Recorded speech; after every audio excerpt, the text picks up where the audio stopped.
Hello, and welcome to another installment of my vlog series I started. The last episode we looked at was called On Other Wings, which was the first episode of Batman the Animated Series, which is the series I'm looking at. And it introduced the Man-Bat, and now the second episode introduces a more familiar villain as opposed to the more obscure one in the first episode, which is the Joker. This episode is called Christmas with the Joker.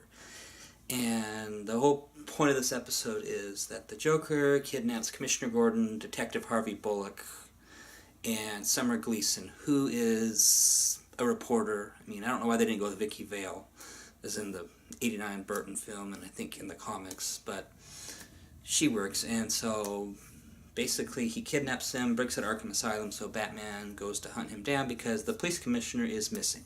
So, and then it turns into Batman trying to track them down, and Robin's like, why don't you just chill out, there's nothing going on because it's Christmas, who's going to be out doing crimes? And then Batman is kind of going crazy in this episode looking for a crime. He even tries to go beat some guy up he thinks is stealing some lady's purse when it turns out she dropped it and he's giving it back.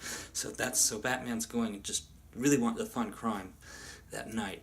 And then, sure enough, the Joker has his plot to kidnap them and lure Batman in, so he goes in there and deals with him. And it also introduces the Joker, and he's voiced by Mark Hamill. I think I mentioned in my other video, and who you may remember from Star Wars, played Luke Skywalker, and also he's been in other voice acting roles since then, primarily the Joker. He actually just retired from the Joker not too long, a couple years ago, and he also was the Fire Lord in Avatar: The Last Airbender, skips the Abominable Snowman Yeti in the regular show if you watch that, and then he's done other voice acting roles as well.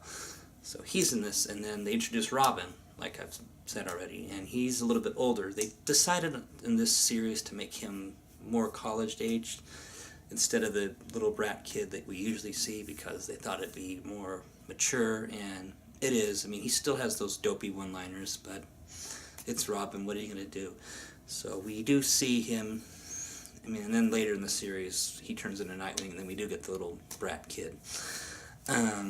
So, what I liked about this episode was that it introduces the Joker, and it's just insanity, because, nothing's ever simple with the Joker. It also introduces that song we've heard, Jingle Bells, Batman Smells, Robin Laid an Egg, and so on and so forth. That came from the series. I didn't know that. I just thought somebody made that up. So now I know this comes from that series, in that episode.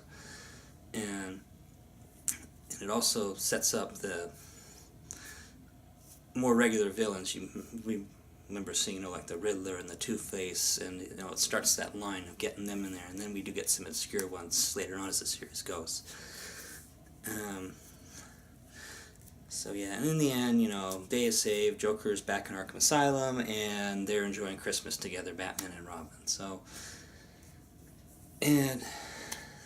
I mean, it was a simple little episode. I mean, it was a nice introduction to the Joker and his craziness. So, I guess I'll see you next time with the next episode of this series.